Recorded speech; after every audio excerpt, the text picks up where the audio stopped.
ករណីគ្រោះថ្នាក់ចរាចរណ៍រវាងម៉ូតូនិងរថយន្តតាក់ស៊ីត្រូវបានដោះស្រាយបញ្ចប់ជាស្ថាពរ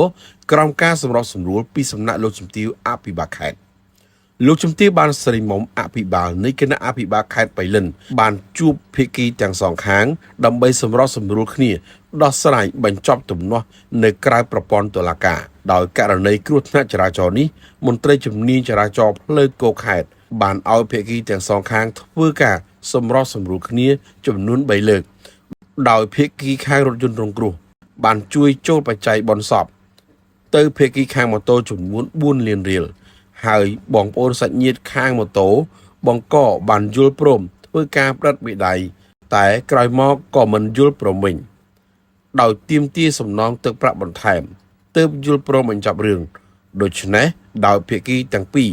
សម្រាប់សម្រួលគ្នាមិនបានមន្ត្រីជំនាញចរាចរណ៍ផ្លូវគោកខេត្តក៏រៀបចំឯកសារកសាងសំណុំរឿងបំរុងជូនទៅអัยការអមសាលាដំបងខេត្តដើម្បីចាត់បន្តតាមនីតិវិធីនៅថ្ងៃទី16ខែឧសភាឆ្នាំ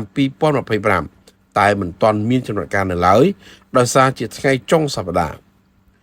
រហូតដល់ថ្ងៃនេះក្រោមការសម្របសម្រួលពីសំណាក់លោកជំទាវបានស្រីមុំអភិបាលនៃគណៈអភិបាលខេត្តដោយអនុវត្តតាមយុទ្ធសាស្ត្រសម្ដេចតេជោគឺនយោបាយឈ្នះទាំងអស់គ្នា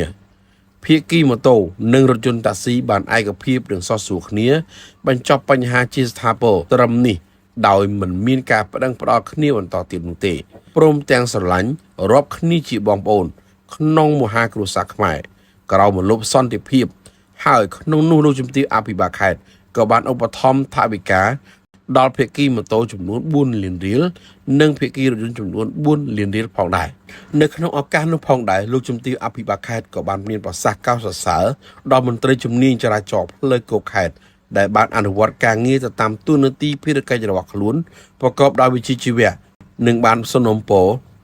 ដល់បងប្អូនប្រជាពលរដ្ឋទាំងអស់សូមបញ្ឈប់ការវែកញែករកខុសត្រូវបន្តទៀតនិងសូមកុំប្រកាន់ជេរវាយប្រហារលើក្រុមគ្រួសារសពបង្កហេតុហើយយើងទាំងអស់គ្នាត្រូវមានជំនឿជឿជាក់លើច្បាប់ប្រទេសយើង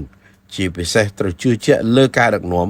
របស់ប្រមុខរាជរដ្ឋាភិបាលដែលមានសម្ដេចមហាបវរធិបតីហ៊ុនម៉ាណែតជានាយករដ្ឋមន្ត្រី